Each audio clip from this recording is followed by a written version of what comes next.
Shikues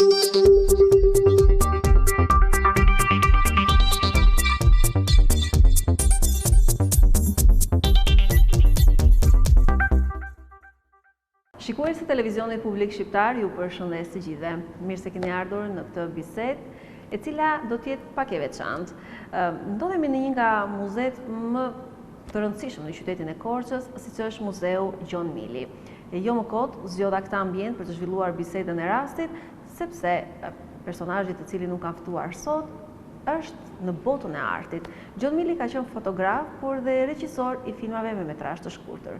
Ndërkohë që unë sot kam kënaqësinë nga Shtetet e Bashkuara të kem të ftuar në këtë bisedë Aurel Naqin, një djalë korçar i cili po korr suksese jo vetëm në Shtetet e Bashkuara, por në të gjithë Europën, me filmin e tij Aroma e Trëndafilit të kuq, për të cilën do të flasim afër fundit të bisedës, sepse kemi një rrugë shumë të gjatë për të bërë me Aurelin në një bisedë miqësore. Përshëndetje dhe të faleminderit që pranuat ftesën për të qenë pjesë e kësaj bisede në televizionin publik shqiptar. Është kënaqësia ime të kthehem në televizionin e qytetit tim, televizionin e qytetit të Korçës. Aurel, do ta fillojmë një bisedë vite përpara. Si ka qenë Aureli fëmijë? Më mungon fëmëria, gjë që është e rëndësishme sepse më mungon ndjesia të përjetuarit gjërat. Për shembull ishte momentet kur ne shkonim në teatr, më pëlqente shumë ajo ndjesia kur ngrihesh ajo perdja, ishte diçka shumë magjike. Dhe skenaristi e kishte improvizuar gjithçka në teatr që t'i jepte t'i përcjellte ndjesinë fëmijëve të tregimit, ngjyrat, muzikën e të gjithë. Ka qenë një fëmijëri shumë e bukur me ngjyra, me aktivitete, kam qenë një fëmijë shumë i organizuar në për aktivitetet shkollore. Në teatr shkonja shpesh në çdo aktivitet dhe prindit më menin shpesh. Po si fëmijë si ke qenë? Çapkën, i qetë? Kam qenë fëmijë çapkën, kam dashur shumë shoqërinë, por më shumë kam qenë pas filmave, ashtu ndoshta si gjithë fëmijët e tjerë, po e kam pasur pak më të theksuar, dua të them, më pëlqente shumë ekrani, nuk e di pse dhe e mamaja shpesh më thash, më vërtisem të shoh, dili ja luaj me shokët se mbetet gjithë ditën duke parë televizor. Po ndoshta ishte pasioni i ushqyer që në fëmijëri me filmat që ju shiknit, derisa arritët në këtë moment ku jeni sot? Patjetër, unë besoj se ato ishin shkëndija e parë, ishte ajo magjia që të përcjell filmi, si puna e atij hipnotizuesit kur të përcjell diçka dhe besoj se ajo ka ndikuar në formimin tim. Shkolla 8 vjeçare në Unë Veqilarçi dhe më pas 4 vitet e gjimnazit Themistokli Gërmenje. Si i kujtoni? I kujtoj me nostalgji sepse kemi kaluar shumë bukur në shkollën 8 vjeçare, kam qenë pjesë e teatrit të shkollës, ne vendosnim shfaqje të ndryshme me tema të ndryshme. Unë nuk kam dhe shumë fotografi, vetëm nga ato pak fotografi kam të mundshme dhe i ruaj me kujtes. Në të momente po i shohim, jeni ju duke interpretuar, çka ka qenë në rolin mbreti? Po, ka qenë në rolin e mbretit dhe jam me mikeshën time, tani pedagoge e njohur e qytetit të Korçës, Dorela Konomi. Kemi qenë në rolin e mbretit dhe të mbretëreshës, ne vendosim shfaqje dhe vendosim dhe shfaqje të tjera për çdo aktivitet shkollor. Kam patur fatin sepse shkolla ka patur një staf pedagogjik të cilët vinin nga një sistem që e ushqenin artin tek nxënësit. Mësuesja ime që unë e kujtoj gjithmonë me shumë nostalgji, Anila Begaj ka qenë shumë e apasionuar dhe ajo e reflektonte, na shtynte ne për të zhvilluar aktivitetet e shkollës. Kam qenë në teatr, kemi patur një mësues të mrekullueshëm, Myslim Bardoshin, i cili është antar dhe i bandës frymore. Po instrumentist i qytetit, po. Patjetër, kemi pasur mësues muzike dhe ai na aktivizonte, kam qenë në korin e shkollës. Pra kanë qenë vite që kam patur shumë ngjyra. Më vonë pasaj gjimnazi, periudhën e vështirë që kaloi Shqipëria, filluan ëndra të bën më të mëdha se sa ato çfarë na afronte qyteti i vogël. Kuptoj nëpërmjet ekranit ne shikonim ato të rinjtë që kishin jetë tjetër, kishin kushtet, dhomat e tyre, makinat e tyre dhe më lindi shumë dëshira për të larguar. Kisha dëshirë të largonja, të eksploronja botën, shikonim ato filma dhe na dukeshe sikur dhe ne të ishim pjesë e asaj jete, sepse realiteti ishte komplet ndryshe për te dritares, ashtu si ka kaluar Shqipëria një fatkeqësi të madhe në 97-98. Dhe në gjimnaz kam patur kujtime të bukura, por dëshira më shumë ishte për të larguar dhe me zi prisja të mbaronja gjimnazin që të ndiq një ëndrën time jashtë shtetit. Si ka qenë adoleshenca? Ka qenë një adoleshencë mjaft aktive, fillova nga vetja të shkruaja, fillova të shkruaja poezi, të eksploronja libra, dhe rash në dashuri me poezinë. Libri parë që më shtoi dashurin për poezinë dhe që më bëri të jem poet, të publikoj dhe librin tim parë me poezi, ka qenë Rubairat e Omar Khayyamit. Omar Khayyami gjithë dashurojnë pas atij libri. Aty është gjithë jeta në vargje. Nuk besoj mos ke njeri mos dashurohet me atë libër. Dhe më pas kam eksploruar dhe në biblioteka Thimi Mitko me të madhin lirikun ton tani tashmë të ndjeni që nuk jeton me Skënder Rusi. Kam zbuluar dhe poet të tjerë siç ishte Robert Burnsi, skocezi, poet i madh. Po ka qenë njerëz kolosa dhe me ato përkthimet e tyre, të cilët e kanë dhënë vërtet ndjeshmërinë dhe ndjesinë e poezisë.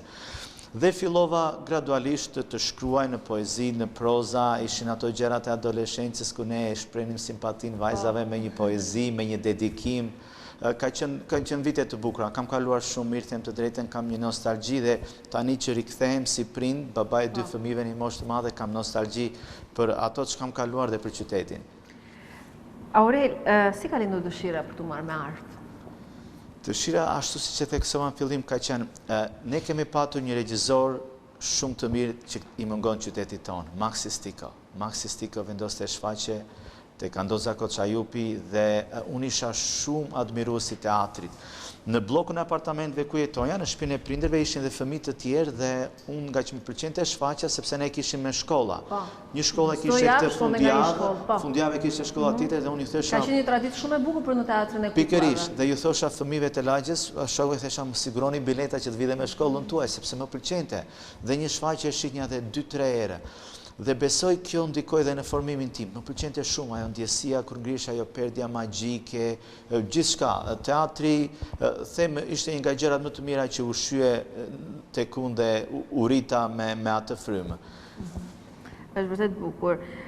Angazhimet e para ju e cekët pak më përpara, por ndoshta e zjerojmë gjatë bisedës. Angazhimet e para në teatrin e shkollës Naomi Qilarxhi dhe më pas tek pjesa e adoleshencës kaloi nga teatri, u frymëzua tek poezia, ndoshta është edhe mosha veç, është shpërtimi i çdo gjëje dhe normalisht ka njerëz të cilët atë shpërtim, atë emocion e hedhin në letër, ashtu sikurse ju tek pjesa e prozës dhe tek poezia.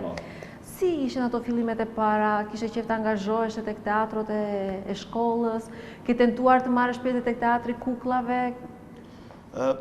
Ka qenë shumë dëshirë madje televizioni Korçës na vinte dhe i jepte dhe reportazhe për aktivitetet shkollore që bënim, në aktivitetet, festat e fundvitit, festat e çlirimit, ne organizonim në korridori madh i shkollës ku kuptohet audienca e parë ishin prindrit, ishin ato duartokitet e ngrohta që ne na motivonin dhe madje disa dhe dëshira ishte se ne konkuronim dhe në shkollë dhe kush të fitonte do jepte shfaqje tek Kandoza Koçajupi, gjë që ishte ëndër për mua që të vinje shfaqje në teatrin e Korçës.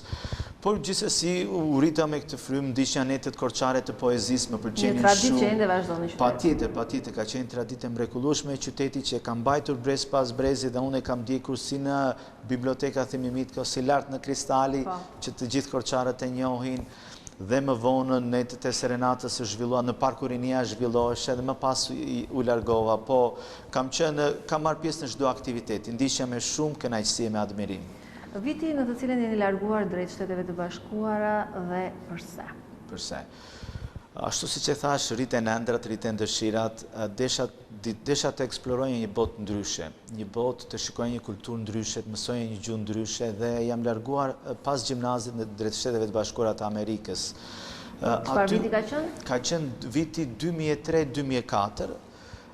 Kuptohet, përballja e parë njëri ishte vështirësi gjuha, si të gjithë, shkoja në shkollë të mësoja gjuhën, punoja puna të ndryshme për të kapur ritmin e jetës, po dëshirën e kisha shumë të madhe për të shkuar në shkollë filmi.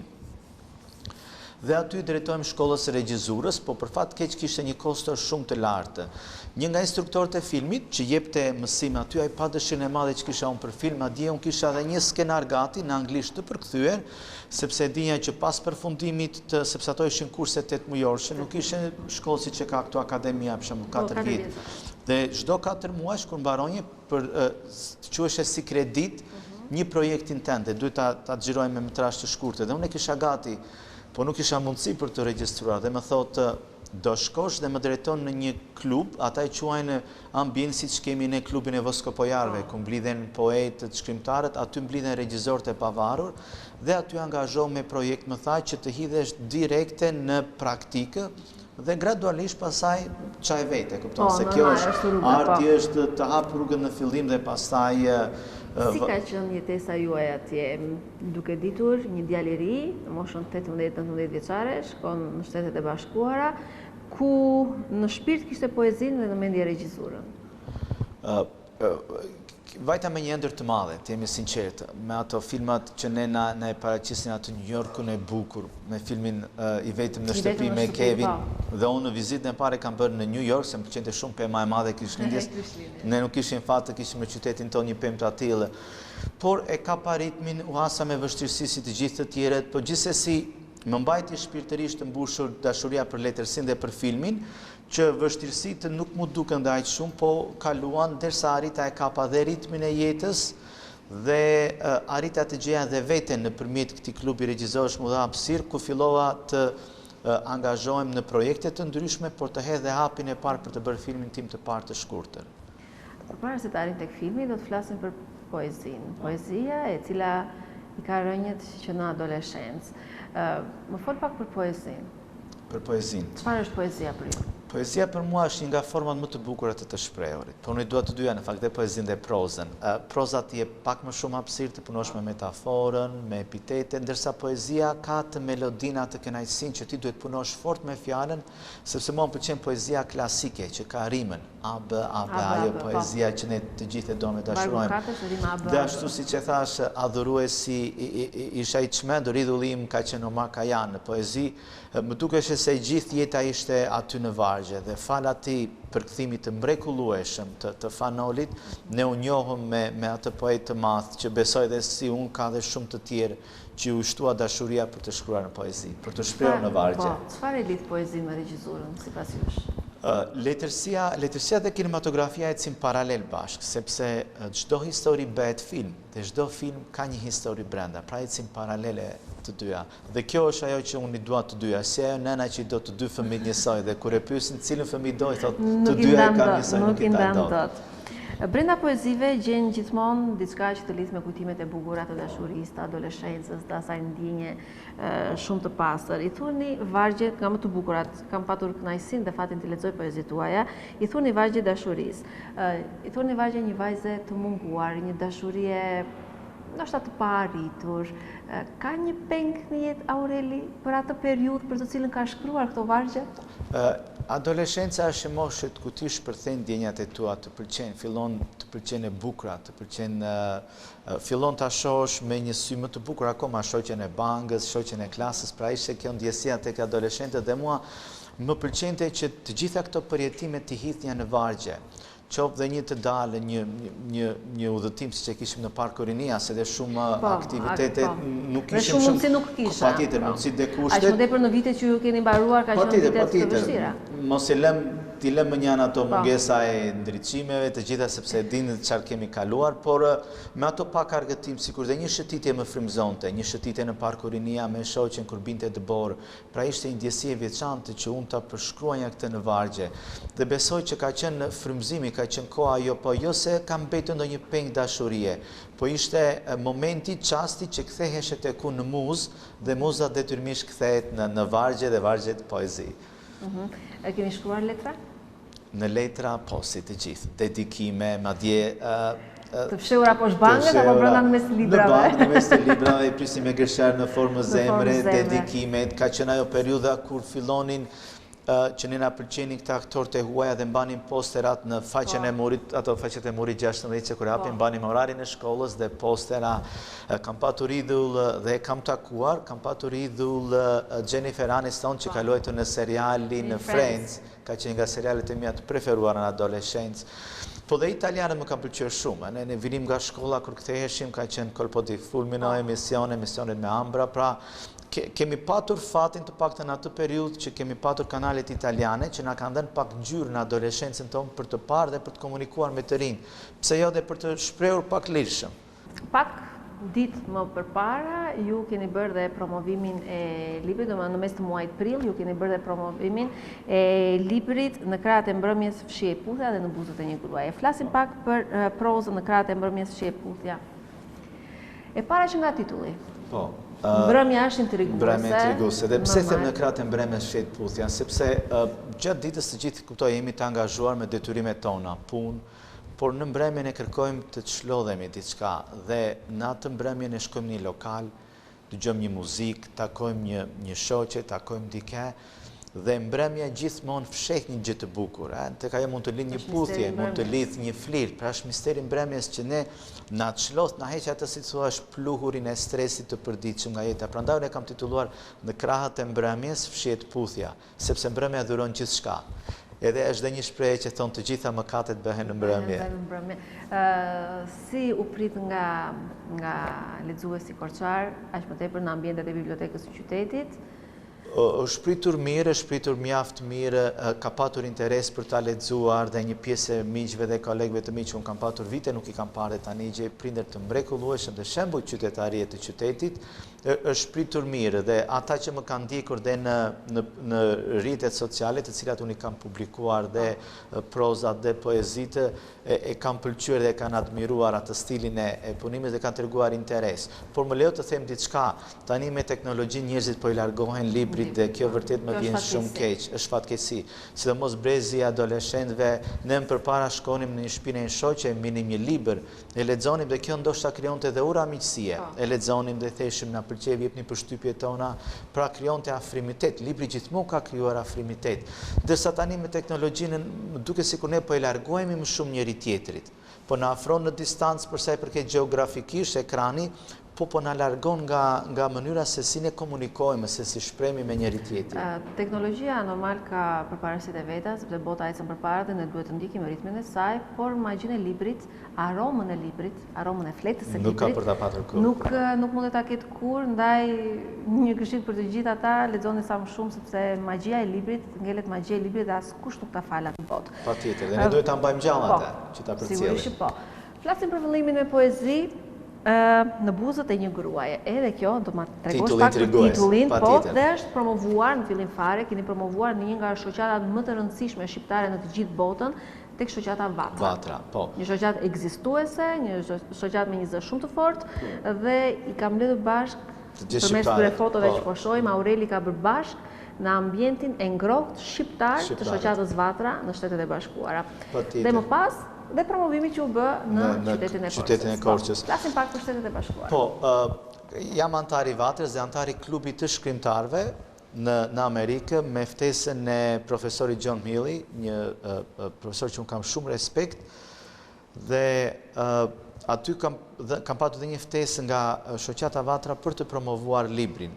Me ftesën e zotit Elmi Berisha, ishte një kënaqësi për mua që të mblidh një gazetar, shkrimtar, njerëz që jetojnë në qytete të mëdha, por e kanë humbur pak ata sepse vlerën e kanë në vend i vet. Është një shprehje thotë guri rëndon në vend i vet. Dhe unë aty mblodha shkrimtar, prozator, poet, njerëz që e mbajnë akoma gjallë letërsinë shqipe, sado të larguar. Ishte një eksperiencë shumë e bukur, aty u takova dhe me shkrimtarë që për shkak të distancës nuk i kisha takuar. Dhe ka qenë vërtet një eksperiencë mbreslënse dhe unë pas asaj vendosa ta sjell në qytetin tim, patjetër, është privilegj. Si ishin përshtypjet? Përshtypjet për në shoqatën Vatra, përshtypjet kanë qenë shumë të mira, është vetëm shoqatë që ruan kulturën, traditën, bashkon shqiptarët, por ka edhe ajo ato mangësitë e veta sepse duhet të afroj më shumë rininë. Është larguar rinia, me thënë në shoqatën Vatra ne mblidhemi, po jemi të pakta ata që po e mbajmë letërsinë gjallë. Ne na duhet më shumë rini, na duhet më shumë talente t'i afrojmë, si në muzikë, në pikturë dhe në forma të tjera të artit, jo vetëm letërsia. Çfarë i pengon këta të rinj t'i afrojnë shoqatës Vatra, sepse shqiptarët, të themi të drejtën, atje ku kanë shkuar kanë shkëlqyer, secili në talentet e vet. Patjetër. Mos i përgjithsojmë, secili në talentin e vet, por kur flasim për poezinë, është një vend shumë i mirë dhe shumë i ngrohtë, siç e thash dhe ju, për t'u promovuar, sepse ndoshta në Shqipëri nuk njihet. Por përmes shoqatës Vatra, përmes fushatave që ju bëni për promovimet e tyre, arrin të kenë të kenë një emër, të krijojnë diçka që të jetë e pranueshme edhe për publikun shqiptar, të jetë e njohur dhe për vendin e lindjes, vendin e origjinës së tyre. Çfarë i mungon ose çfarë i pengon? Unë mendoj i pengon mënyra se si ne i afrojmë atë të rinjtë. Pra, ne duhet t'i afrojmë në atë mënyrë që t'i krijojmë dhe ambientin natyre të themi shiko. Arti është shumë i rëndësishëm, të mbush shpirtërisht dhe ti ta paraqetesh talentin tënd këtu dhe ti do njihesh dhe me kolegë, sepse arti nuk është një profesion që punohet vetë, po arti kërkon dhe një ekip të mirë. Pra si thua një skuadër. Unë mendoj sepse ne duhet t'ja krijojmë hapësirën të rinjve. Po si t'ja krijojmë hapësirën të rinjve? Të ofrojmë dhe programe që pëlqejnë aty, jo vetëm të fokusohemi tek gjërat e vjetra që i njohin pak, brezi i vjetër. Ne duhet t'i paraqesim dhe gjërat të reja të rinjve. Të bashkojmë edhe pak dhe atë me moderne, se shumë e vështirë që t'i kapësh të ofrosh të rinjtë duke menduar ose me botën e vjetër. Kjo besoj është një nga ngërqet po e quaj që të rinjtë të stepen të afrohen tek shoqata Vatra, sepse mendojnë që është një shoqatë që vetëm fokusohet tek historia e fanolit, themelimit të vlerave të kulturave, po nuk ka diçka moderne në thelb. Ndoshta një qasje më të re për të rinjtë që dhe ata t'i ofrojnë. Ju keni marrë pjesë dhe në shumë promovime të tjera librash të miqve tuaj, po shqiptar në shoqatën Vatra. Keni referuar për ndonjë nga këto librat? Ndërkohë që ne po i ndjekim në foto. Po, më ka pëlqyer tashmë së fundi ishma në promovimin e Ilir Ekonomit. Ilir Ekonomit ka qenë më përpara, ka qenë në Apostoli Fanolit, po kam qenë te Pashko Camaj, ka qenë Porosia e Kullës, që është promovuar në Boston, në Universitetin e Bostonit. Po përpara ka qenë Iliri, po i pari fare ka qenë promovimi miku tim dhe ish gazetari të Zërit Amerikës, Beqir Sina.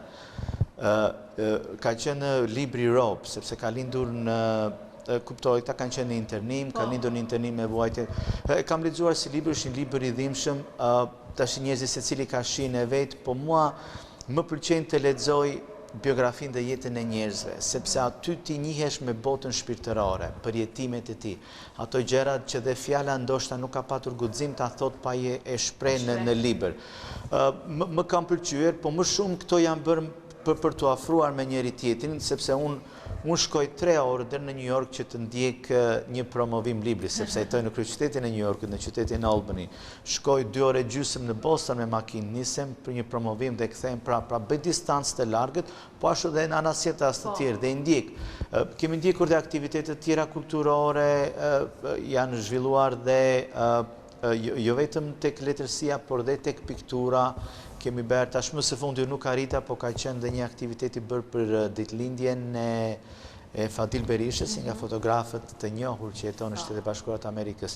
Pra, i ndjek, jam shumë i apasionuar, nuk jam shkëputur, i njëjti ashtu siç ndiqja në qytetin tim, bëj sakrificë, ndjek edhe andaj. Si të del koha? Është pyetja. Është pyetja e vështirë, e menaxhoj, e di shumë e vështirë, po si thua ngrihem shpejt, dua t'i marr ditës më shumë, një miri që zgjohem shpejt. Nuk ka rëndësi nëse është ditë pushimi apo ditë pune, për mua 5:30 unë jam i zgjuar, dua t'i jap më shumë rëndësi kohës, bëj atë gjimnastikën e mëngjesit, me radhë dhe e marr ditën e filloj duke lexuar diçka, ndoshta edhe nga rrjetet sociale një informacion që më ka munguar, i jap kohë vetes për gjithçka. E filloj punën shpejt, nganjëherë bëj sakrificë, them do vi përpara orarit të punës, dhe t'i hiki shpejt kur mbaroj, sepse kam për të kapur një aktivitet dhe iki direkt me rrobat, i marr në makinë dhe ndaloj rrugës nga këto stacionet ku pushojnë, ndrohem aty dhe bëjmë gati në aktivitet. Është me sakrificë. Të njëjtën gjë ashtu siç rapojnë për festivale filmash, madje kur i them dhe njerëzve që ndjek festivalet e filmave, detyrohem pas pune, rrobat i kam për gati në makinë, ndrohem në aeroport, sepse s'më del koha të kthehem prapë në shtëpi. Me sakrificë, po pasioni është gjë e madhe, nuk të le dhe unë jam i detyruar t'i bëj sakrificat dhe nuk më duken, them të drejtën, sepse i kaloj me shumë dashuri për atë që të shka pres, për rezultatet që pres. Flasim për dashurin e përjetshme të Aurelit, siç është kinematografia. Unë do të përmend disa nga filmat. Projektet. Në fillim do ta nisa me vitin 2016, ku ju jeni bërë antar i klubit të regjisorëve të pavarur. Ndërkohë që po shohim edhe fotot ilustruese. Në vitin 2017 angazhoheni si asistent producent në filmin dokumentar historik Who Killed Hazel Drew. Në vitin 2020 vjen filmi Your Turn i zhanrit thriller. Më pas, filmi i dytë i zhanrit romance dram The Last Kiss, cila vjen në vitin 2021. Një përmbledhje të gjitha këtyre përpara se të kalojmë tek ajo ëmbëlsira në fund. Ëmbëlsira në fund, patjetër, gjithmonë ëmbëlsira, qeshia mbitor që ndron në fund. Po e nis me projektin më të madh që ka marrë pjesë Who Killed Hazel Drew, një eksperiencë shumë e bukur që më poqi nga ana profesionale, jo vetëm si asistent producent që kisha shansin të punoja me një nga emrat më të njohur të qytetit, Suzy Griswold, sepse Amerika është e madhe, po në qytetin ku jetoj është emri i njohur. Më pëlqeu kultura e të punuarit. Aty kishte një kulturë të punuar Jonida sepse e deshin me shpirt artin dhe ishin të gjithë angazhuar. Ishte komplet vullnetar i gjithë projekti dhe ka marrë një vit xhirime. Ne punonim gjatë javës dhe xhironim në fundjavë, të shtunë të diele, me ndihmën e qendrave, muzeve, sepse kishte pjesë që xhironim dhe në muze. Ka qenë një histori që më ka intriguar shumë, po e nis zanafillat, kemi qenë në klubi i shkrimtarëve, dhe aty asistente e producente tha na duhet një vullnetar, tha të punoj tha në menaxhimin tim, tha si asistente producente, thash unë ngrita dorën i pari, thash unë dhe aty ishte hapi i parë dhe më dha një eksperiencë vërtet të bukur. Kostumonografia që punonin, po ishte një temë shumë e bukur, ishte një temë që bëri buj në Amerikën e viteve, është fillim shekullit të viteve 19.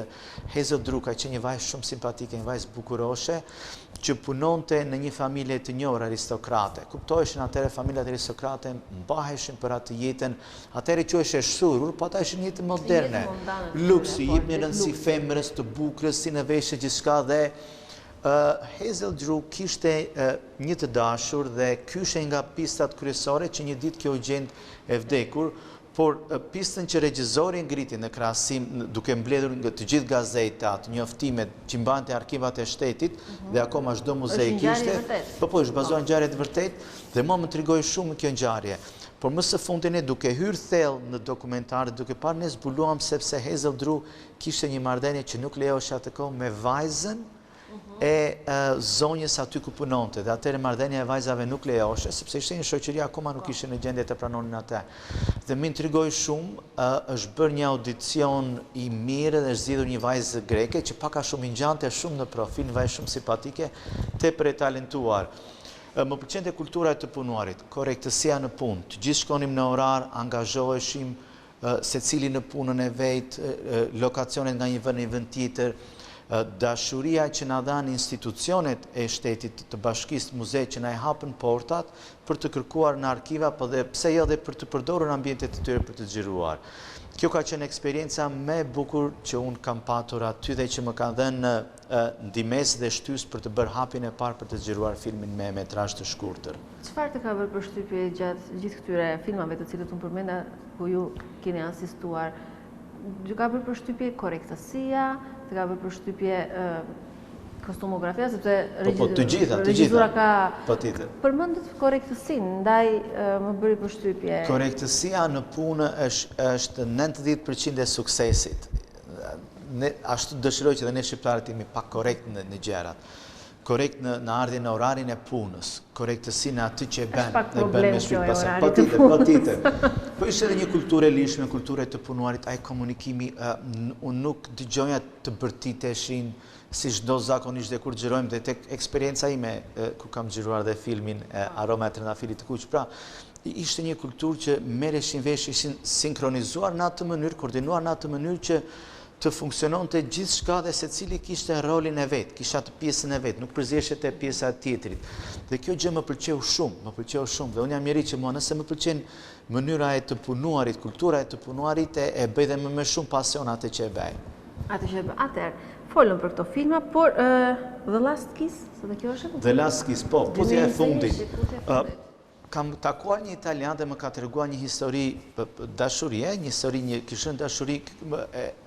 kishte dashuri me një vajzë, me një mësuese, por e kaluara e këtij ka qenë një kaluar e çuditshme sepse ky u lidh në një si familje mafioze, ashtu siç ishin italianët atyre viteve, dhe më inspiroi shumë kjo dhe kam shkruar The Last Kiss, putja e fundit. Këtë e kam xhiruar në qytetin ku jetoj, kam xhiruar me një aktor kryesor, ka qenë aktor shqiptar dhe të dy aktorët kanë qenë të huaj, ka qenë Olga Poknova, një aktore nga Ukrajina, se shumë e talentuar, dhe aktorit i tash mëjtë nuk po më kujtohet, po ka qenë një eksperiencë shumë e bukur, filmi shkurtër, i zhanrit romancë, dramë, dhe ky që më dha dhe ky një eksperiencë të dytë, përveç filmit të parë thriller, që të bëja dhe një hap tjetër akoma më të madh dhe kësaj here ti drejtohesha festivaleve të filmave, dhe kjo ishte dëshira ime. Cili është zhanri juaj i preferuar? Përmendëm dramë, romancë, dhe thriller. Më pëlqen në zhanri romancës dhe i dramës. Më pëlqen romanca sepse romanca na jep botën shpirtërore, na jep ato flirtet, ndjeshmëritë, dhe mua më pëlqen shumë historitë e njerëzve, historitë e dashurisë, lidhjet. Nuk do të thotë që gjithçka të jetë e bukur, por romanca e bën të bukur, i jep ngjyra gjithçkaje. Po kjo nuk e përjashton faktin që mua nuk më pëlqen dhe zhanret e tjera, suspensi, filmat biografik. Ke dëshirë të eksplorosh të gjitha, patjetër, është jo vetëm dëshirë, patjetër, skenari shumë i mirë. Po romanca, them, është diçka çlodhëse, sepse në konceptin tim arti është të çlodh shpirtërisht. Ti kur shkon në kinema, do të çlodhesh, do të shkosh në një botë që ti nuk e shkuar më përpara, ose do të ndjesh nostalgjik, pra ti ke përjetuar atë dhe po e përjeton përsëri përpara ekranit të madh. Ndaj më pëlqen. Në këto momente do të ndjekim atë që është shimbitor, do të ndjekim trailerin e shkurtër të filmit Aroma e Trëndafilit të Kuq.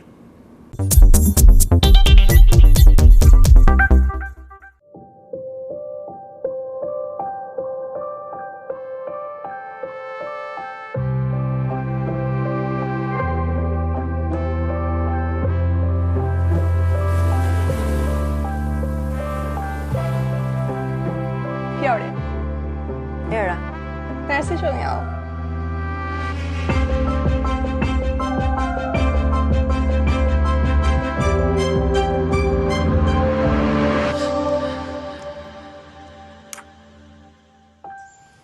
Sa shumë kujtime do të shkruajmë ditar.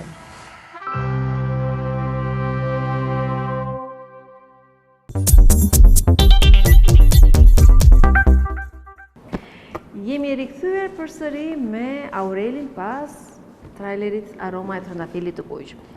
Aurel, duhet thënë me zë të lartë që ky film nga 20 festivale në të cilat ju keni kandiduar, keni fituar 13 çmime, ku më kryesori dhe ajo që ju e kishit bërë bujë në të gjitha rrjetet sociale ishte çmimi në Kanada.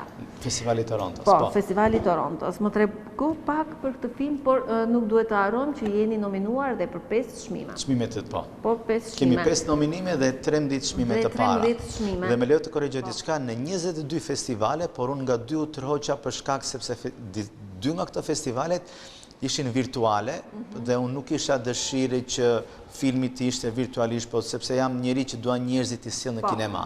Në rregull, dhe më tregu pak si lindi ideja për të film, dhe deri tek superrealizimi, tema që trajtohen, të gjitha, por të mos shuam kurreshtjen e shikuesve për ta parë. I japim atë nga pak. Marrim pak nga pak, sipër. Po e nis me subjektin. Gjithmonë më ka intriguar kjo subjekt që ndodh shpesh në jetën e përditshme. Është ajo vija e hollë që ndan miqsinë dhe ndjenjen. Dhe mua më pëlqente që ta sillja me shumë finesë, sepse ne na pëlqen prania e dikujt. Ndoshta në kurs kishim shoqen e klasës, ose në pikturë, dikush ka një shok, një shoqe, dhe ne na ka pëlqyer, kemi dashur nganjëherë të kemi më shumë se sa miqësi. Por ndodh që reagimi nuk është i njëjtë nga të dyja palët. Dhe unë këtë subjekt kisha dëshirë ta cekja në film. Dhe e tregoj nëpërmjet 2 vajzave, por arsyeja që e tregoj nëpërmjet 2 vajzave është kur njerëzit ta shohin do ta kuptojnë. Përse e tregoj nëpërmjet 2 vajzave. Dhe ky është subjekti që mua më intrigoi dhe kam dashur gjithmonë ta sjell. Pa cekur dashurinë, thjesht atë vjen e holl miqësi dhe ndjenjen. Atë flirtin e momentit. Flirtin e momentit, ato çastet që janë ato shikimet e para, shkëndijët e para, ne na pëlqen aparenca, pastaj kur bisedojmë na pëlqen sepse tek biseda ne reflektojmë një pjesën tonë, na pëlqen kur dikush flet mirë. Dhe unë këtë kisha dëshirë ta sillja në film. Në fillim e kam nisur si prozë, prandaj kam titulluar Aroma e Trëndafilit të Kuq, sepse në Historitë e Zemrës është i vetmi narrator. Ne kur na pëlqen dikush i dhurojmë një lule, dhe trëndafili është vërtet simboli treqes. Po edhe po ta lidhesh nga anën e erotikës, është shumë sensual ngjyra e kuqe, edhe në dashuri, edhe në veshje. Dhe kam nisur si prozë për pash që më pëlqeu shumë dhe thash do ta sjell në film, E kuptoja që ishte një sfidë për realitetin ku jetojmë për vendin tonë, sepse është një zhanër që kërkon shumë lirshmëri, sidomos zhanri romancës, kërkon lirshmëri, kërkon që aktorët kenë një kimi aq të mirë, aq të përbashkët. E dija që do ishte një sfidë, po e mora dhe më dha sukses. Kjo më bëri si thua ma hoqi gjitha të peshën që kisha mbi supe. Duke pasur edhe një kast aktoresh të mrekullueshëm, Engji Cuku, Giulia Mossigoli, patjetër. Dhe mbi të gjitha keni bërë një gjë shumë të mirë sepse keni promovuar Shqipërinë. Në Shqipërinë, patjetër. Ajo ka qenë dhe qëllimi sepse ne kur shkojmë tek festivalet ne sillim dhe një kartolin nga vendi jonë, atë bukurinë e Revjerës të vendeve tona. Unë kam filluar xhirime në Tiranë, më pas janë zhvendosur në qytetin e Korçës, kam bërë xhirime këtu sepse kemi lokacione të bukura shumë të mrekullueshme. Kam xhiruar në Dërmik, Samil, në Imarë, në Rivjerën dhe në Perlën e Shqipërisë. Në Perlën e Shqipërisë. Madje tek festivalet disa mendonin që ishte Riviera franceze. Nga mënyra jo, i thoshan është Riviera shqiptare dhe duhet ta vizitoni sepse është shumë e bukur.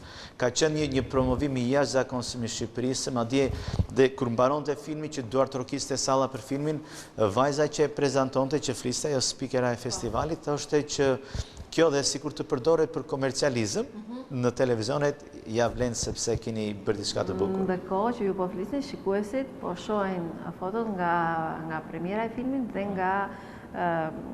nga tabelat të cilat ju keni vendosur në çdo vend. Pse ishte kaq e rëndësishme Festivali Torontos? Festivali Torontos është festival akademik, po le ta lidhim pak Toronton me kulturën e kinematografisë. Kanadaja ka një kulturë franceze në kinematografi, e do shumë artin e filmit. Dhe për mua ka qenë një nga eksperiencet më të bukura. Që në momentin, po e them, kur kaloha në kufi në doganë dhe më pyet ai doganieri, thot për qëllimi, për çfarë do vish në Kanada, dhe i them filmi im është nominuar për Best Drama dhe sepse jam regjisor. Respekti madh direkt e vuri vullës, sepse duhet marrësh vullë të kalonje bordin, që aty duke shes sa e vlerësojnë artin kanadezët dhe angazhimi komplet i qytetit të bashkisë, në hotelet ku qëndronim ne kishim dhe ajo menuja e restoranteve që në formën e kameras, në formën e shakut që përdorim ne kur bëhet xhirimi. Mbasditjen e kishim pijet, na e sillnin të gjithë dhe kokoshkat, sepse kuptohet, kur shkon në kinema si të kokosh. Pra, gjithçka ishte ndërtuar në atë mënyrë që të mbante në atmosferën e filmit dhe po mos shkojnë në kinema. Në dispozicion kishim transportimin e autobusit që na merrte nëpër hotelet dhe sillte në festivalin e filmit.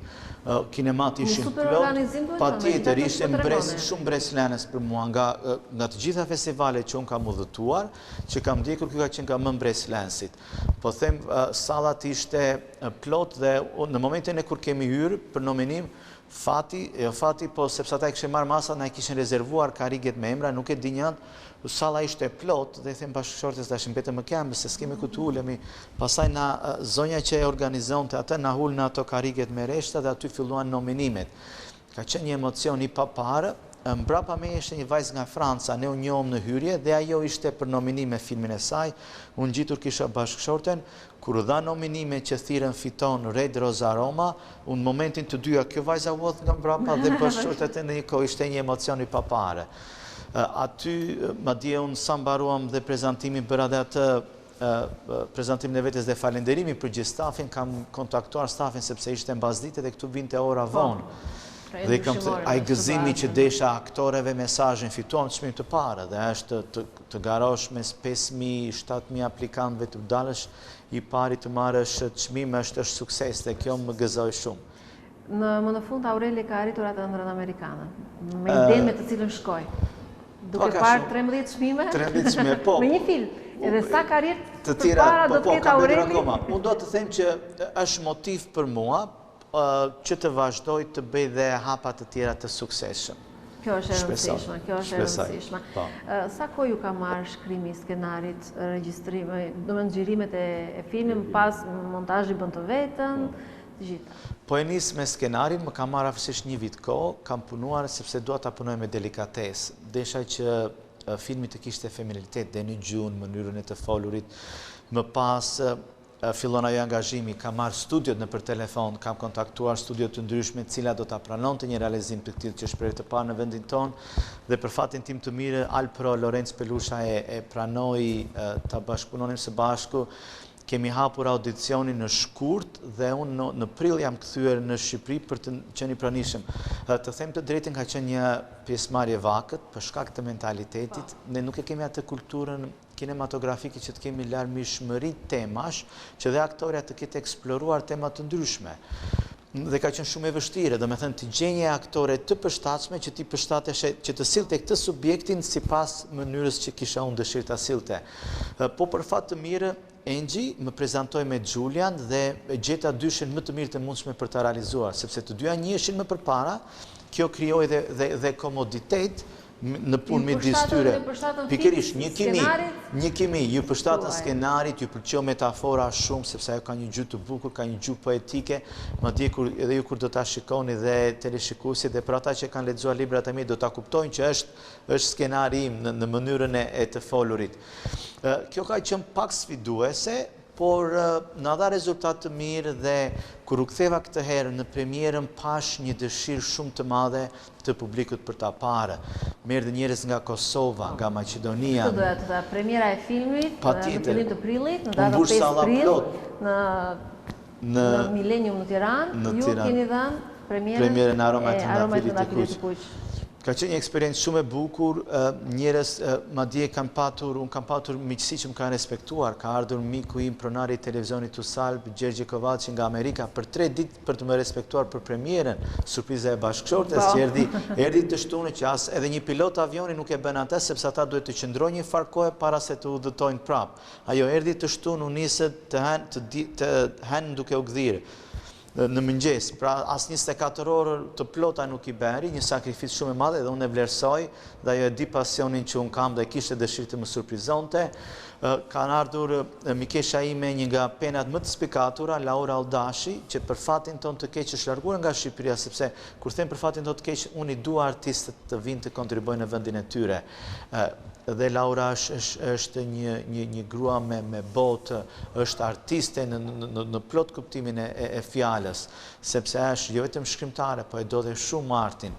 Dhe më kontaktoi, më tha Aurel, për ty e kam prerë biletën, do vi nga Italia. Erdhi një mikesh tjetër që unë jam njohur, fal një podcasti, sepse ka shumë pasion kinematografi, Arsela Gjona erdhi nga Belgjika.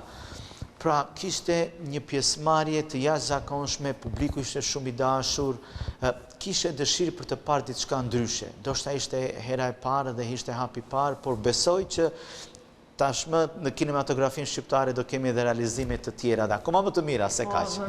Gjithashtu dhe me sukses. Po, dhe dua të cek dhe diçka tjetër që mos e harroj, unë do sjell kam dhe një projekt shumë të mirë për vendin tonë, një film që kisha dëshirë për këtë vit, po me qenë se në Shqipëri është akoma kjo trysnia e zgjedhjeve politike, po e le për vitin e kaluar, po kam dëshirë të sjell diçka atë frymën e kinematografisë franceze dhe italiane që ne na ka munguar, që prindërve tanë ju ka munguar, dhe kam dëshirë ta sjell në një romancë.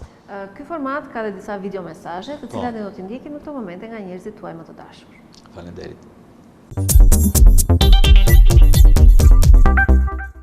Përshëndetje Aurel, bashkë ndajmë pasionin e madh për kinematografin dhe sidomos për kineman italiane dhe atë franceze Nouvelle Vague.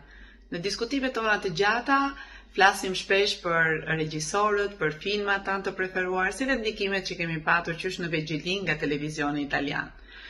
Jam shumë e gëzuar që mora pjesë në premierën e filmit tënd Aroma e Trëndafilit të Kuq, që u mbajt pak ditë më parë në Tiranë.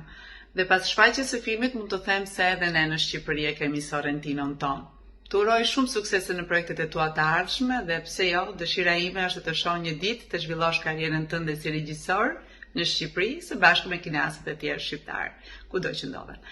Të dërgoj një përqafim dhe të uroj sërish suksese. Përshëndetje të gjithëve. Në veçanti dua të përshëndes mikun tim Aurel Naçi. Aureli përveç se është një artist që di si të bëj për vete publiku me anë artit të tij, është një njerëz që përcjell gjithmonë pozitivitet. Aurel, dua të ndalen në librat e tu. Në krahët e mbrëmjes fshihet puthjet dhe në buzët e një gruaje ku ke prekur shpirtin e lexuesve me ndjeshmërinë, finesë dhe jam e sigurt që gjithë secili nga ne e gjen veten midis këtyre rreshtave. Dhe si mund të mos ndalem mu në filmin tënd të fundit, Aroma e Trëndafilit të Kuq, ku është një dëshmi se kinemaja dhe letërsia ecin krah për krah me njëra tjetër nëse prapa tyre fshihet një zemër e ndjeshme dhe një mendje krijuese. Jam shumë e lumtur që kam një mik si ti, të përshëndes. Së pari duhet të të falenderoj për gjithë emocionet që së bashku ndam me miqtë e tu dhe me miqtë e tanë. Disa ditë më parë në qytetin e Korçës, ndërsa promovuam dy librat e tu, libër me poezi dhe libër me prozë. Ishte vërtet një emocion i papërshkruar, sepse pan që shpirti yt akoma vazhdon të prodhoj, shpirti yt vazhdon akoma të ndjej, shpirti yt vazhdon akoma të transmetoj përmes penës ato bukuri të fjalës shqipe. Së dyti, duhet të të uroj për sukseset e tua, nëse të merituara, qoftë në letërsi, qoftë në kinematografi. Kjo e fundit, me sa duket të ka dhuruar akoma më shumë emocione, akoma më shumë, duke i arritur krenarin jo vetëm qytetit ton, por edhe Shqipërisë, kulturës sonë kombëtare, e cila ka nevojë pikërisht për të kulturë të diasporës. Nuk është një shtojcë, por është vërtet një kur themeli në këtë periudhë ndoshta disi të vështirë për kulturën shqiptare. Përshëndetje Aurel. Urime dhe suksese për çdo arritje tënde. Je një model frymëzimi për çdo ëndër e cila nuk duhet të ngelet në sertar. Të përgëzoj për marrëdhëniet shoqërore që ende i mban të gjalla me shokët dhe shoqet e tua të gjimnazit. Kalofsh bukur. Si u dukën video mesazhet? Më duken shumë mirë, faleminderit. I vlerësoj dhe jam i privilegjuar që kam miq jam i rrethuar nga njerëz me shpirt të bukur. Aurel, çfarë synimesh ke ti sot? Idetë e tua të qarta, cilat janë që unë këtë do ta bëj? Jo më ëndra në sirtar. Jo më ëndra amerikane, s'është më ëndra në sirtar. Ashtu siç e theksova, kam dëshirë të lëvroj në tema të ndryshme në kinematografi dhe dua t'i sjell në gjuhën tonë shqipe. Ne kemi një problem. Problemi është sepse gjuha shqipe nuk çandot në tregun e jashtëm. Ne kemi një problem dhe prandaj ne duhet të kontribuojmë në vendin tonë. Duhet ta ngrejmë kinematografin këtu. Të njëjtin gjë ka bërë dhe India me Bollywoodin. Ata kishin prodhime shumë të bukura, por gjuha nuk i lejonte në treg, sepse kuptohet, gjuha anglisht dominon. Gjuha italiane, që italianët dhe francezët kanë vite kanë hedhur rrënjët e tyre në kinematografi. Po që Bollywoodi, më fal, të ndërpreva, Bollywoodi bëri atë që sot gjithë bota kthen syt nga Bollywoodi. Patjetër. Po çfarë bëri? I ktheu gjithë artistët vet, e ngriti në gjuhën e tyre aq shumë sa ja u imponoi ekzistencën e tyre vendeve të huaja, perëndimit, Europës. Të njëjtin gjë duhet bëjmë dhe ne. Unë jam i mendimit që duhet të rikthehet kinostudioja, ta marrë në patronazh kinostudion ashtu siç funksiononte në shtet, të kthehen artistët, regjisorët, dhe sepse tani ka më shumë kuptim kinostudio e re, sepse nuk është më propagandistike siç ishte në kohën e komunizmit, po tani është art i lirë dhe ti e ndihmon, ke prodhime të ndryshme dhe çdo regjisor do jap më të mirën. Ke Kosovën, e kemi Maqedoninë, pra të rikthehet kinostudia, të bëhen prodhimet dhe shteti të jetë kryesori distributorin të gjithë kinematët, trojet shqiptare, Kosovë, Maqedoni. Ne kemi dhe fatin të mirë që kemi televizionet akoma që mbajnë nga shteti, RTS, televizionet e Kosovës, të Korçës. Pra, pas shfaqjes në kinemat të filmit, të shfaqen dhe në televizionet për publikun. Dhe këtu i vete vendit ku duhet filmi. Ne nuk kemi festival filmi, por ne nuk kemi festival çmimesh në ndarje, ashtu siç bën, siç ka BAFTA Anglinë, siç ka Akademia Oscar. Pse mos kemi dhe ne një Oscar, ku ne të motivojmë dhe studentët e Akademisë së Arteve, sepse ti ke 2-3 studentë që dalin nga shkollat. Si do t'i motivosh studentët nëse ti nuk ke një festival filmi, ku ti thuash, t'ju japësh dhe çmime metrazhit të shkurtër, të vlerësosh dhe aktorët, dhe regjisorët, pra ne duhet ta ngrejmë dhe një herë themelet e atyre artistëve të mëdhenj që i hodhen në kinematografi, por këtë radhë ta mbajmë moderne, ta mbajmë në krahasim që t'i imponojmë dhe botës ekzistencën tonë kinematografike. Është më e vështirë filmi me metrazh të shkurtër apo ai me metrazh të gjatë? Shkurtimisht. Shkurtimisht. Shiko, filmi me metrazh të shkurtër është më i vështirë sepse ti mundon të thuash shumë në pak. Dhe në momentin që mos e humbësh dhe logjikën e ngjarjes, edhe shtrëngo këte pak dhe pak te, kjo është vështirësi shumë e madhe, por tregon forcën regjizoriale dhe prandaj festivalet japin shumë prioritet metrazhit të shkurtër. Ndërsa metrazhi gjatë për mua është shumë i lehtë sepse të lë më shumë hapësirë, ti vendos dhe disa plane, plane subjektive, plane objektive, pra e mbush filmin. Është shumë i lehtë, ndërsa në krahasimin tjetër është buxheti është shumë i vështirë, që është ngërçi kryesor, ndërsa metrazhin e shkurtër e manovron me buxhetin e xhepit, ashtu siç i kam realizuar me sakrificat e mia, të 3 filma me metrazh të shkurtër. Të 3 filma me metrazh të shkurtër. Folëm deri tani për familjen e madhe të Aurelit, që është regjizura, poezia, proza, por flasim pak për familjen e ngushtë. Si është familja juaj sot? Familja miqësore, ngushtë e njerëzve që punojnë, familja ime personale, familja që në darkë ti jep atë kënaqësinë dhe çlodhjen patjetër. Jam familjar dhe familja është bekim dhe unë e quaj bekim nga Zoti të kesh familje. Bëj një jetë të bukur familjare, jap rëndësi dhe bashkëshortes dhe fëmijëve. Kam një vajzë dhe një djalë, vajzën e kam 14 vjeç, është në adoleshencë tani. Tek ajo shikoj emrin e ka Luera, nuk i mbaj në përritje sociale sepse janë fëmijë dhe nuk dua që ta t'i ekspozoj që tani. Kur të rriten, unë ja ruaj privatësinë e tyre, kur të rriten le ta bëjnë zgjedhjen e tyre, nëse kanë dëshirë të ekspozojnë në rritje sociale apo jo. Emrin e ka Luera, vajza, ndërsa djali e ka emrin Roel, është 9 vjeç. Tek Luera unë shoh një vajzë që punon fort, është e urtë, punon fort dhe përshkruan në gjëra misterioze, i pëlqen shumë zhanri i misterit. Dhe unë çfarë bëj, ne shkojmë të dy në librari, marrim një libër, e lexojmë të dy dhe i them unë tani do ma thuash ti me fjalët e tua, unë do ta them me fjalët e mia që të kuptojmë njëri tjetrin këndvështrimet, sepse arti është perceptim personal. Dhe shoh një vajzë që do ketë të ardhme, lexon shumë, ka shumë durim, në krahasim me djalin që ka zgjuarsinë, është zgjuar, po nuk punon. Është si që janë djemë, si që janë gjithë djemëtë. Dhe po tek vajza e shoh një të ardhme të lexuar, e shoh atë vajzën çapkene, vajzën që ka dëshira, vajzën që do çaj. Ndoshta dhe babai që ja plotson të gjitha, ka për të ecur përpara. Patjetër, ajo është për këdhelura ime dhe unë do mundohem që t'i jap ta ushqej me atë dashurinë për artin që ajo të rritet dhe të mos ketë pengje në jetë, të ndjek në jetën e saj. Unë do ta suportoj në çfarëdo lloj drejtimi të marr ajo, si në art ashtu dhe në profesionet e tjera, sepse dhe profesionet e tjera janë profesione të nderuara, por unë artin kam dëshirë dhe shpresoj të reflektoj tek ajo një pjesë nga copza ime. Bashkëshortja juaj? Bashkëshortja ime kemi marrëdhënie shumë të mirë, na pëlqen arti, na pëlqen e bukura të dy. Ajo është me profesion mësuese, si shumica e femrave, sepse është e ndjeshme me fëmijët.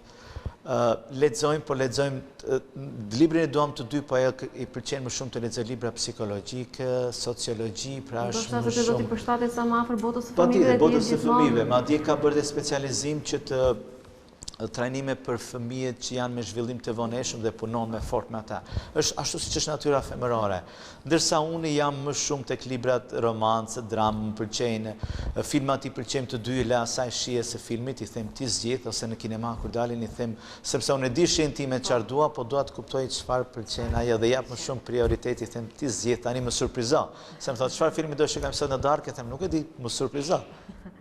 Ne pak kemi ardhur në fund të bisedës, por pyetja e fundit, çfarë këshille do të jepte regjisori Aurel Nashi për të gjithë të rinjt të cilët guxojnë, ashtu siç keni guxuar ju, t'i ktheni ëndrat në realitet? S'ka rëndësi vendi se ku janë. Unë do thosha gjithë të rinjve të ndjekin ëndrat, pasionet e tyre, nuk ka rëndësi çfarë ëndra pasione janë. Por më shumë ta kenë dashurinë për artin sepse arti na mbush shpirtërisht. Arti është ajo që ne na e bën jetën të ketë ngjyra, të shohim ngjyra, të shohim të bukën tek njëri tjetri, tek biseda, tek ambienti, dhe kjo na ndihmon për të bërë një jetë të bukur, për të krijuar miq, për të kënaqur. Le të ndjekin ëndrat e tyre me çfarëdo lloj kostoje, me çfarëdo lloj sakrifice, kjo është bukuria. Bukuria është të jetosh dhe të ndjekësh ëndrrën tënde. Do përplasen me kritika, me vështirësi, po gjithmonë kjo është ajo risku për të çarë dallgët e jetës. Dhe unë i them të ndiqni ëndrrën, pasionin dhe të suportoj njëri tjetrin, është shumë i rëndësishme suporti njëri tjetrit. Unë jam person që suportoj çdo që mundohet përpiqet të bëj diçka, sidomos në art që e di vetë që është e vështirë, po dhe në të tjera më gëzon shumë suksesi i njerëzve. Nuk e di pse e kam këtë natyrë. Dhe dua, sidomos kur shikoj atë gëzimin në sytë e njerëzve. Më ka bërë këtë. Më leo të them diçka, po e them shumë shkurt që mos marr kohë, kam patur një mësues vjes pas tani është larguar nga jeta, emri i njohur me mbiemër Polena.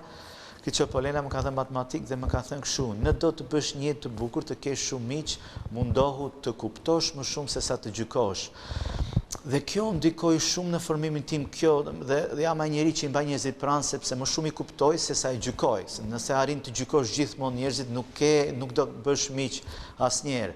Dhe kjo më ka bërë që të kem një jetë të qetë, një jetë miqësore dhe kudo që shkoj lë diçka të mirë tek njerëzit dhe marr diçka të mirë nga ata. Ishte kënaqësi që të kisha në këtë bisedë për miq në RTS Korça. Unë ju uroj shumë suksese dhe ftoj të gjithë teleshikuesit në moment që filmi do të shfaqet, të shkojnë ta shohin sepse është vërtet shumë e bukur. Ishit në miq të RTS Korça në këtë bisedë të ngrohtë dhe shumë miqësore me regjisorin Aurel Naçi. Unë ju uroj gjithë të mirat dhe biseda jo në radhës uroj me gjithë shpirt të zhvillohet për filmin e radhës. Filmin e radhës, patjetër. Me të tjera çmime, jo vetëm 13, po të shkojnë 113. Faleminderit për hapësirën, është privilegj për mua që kthehem në Radio Televizioni Korçës, ashtu siç kam qenë dhe apasionuar pas televizionit dhe kam qenë për këtë radhë si ftuar dhe faleminderit shumë për hapësirën që jepni artit Jonida. Faleminderit. Ne do takohemi në puntatën e radhës, bashkë do takofshim.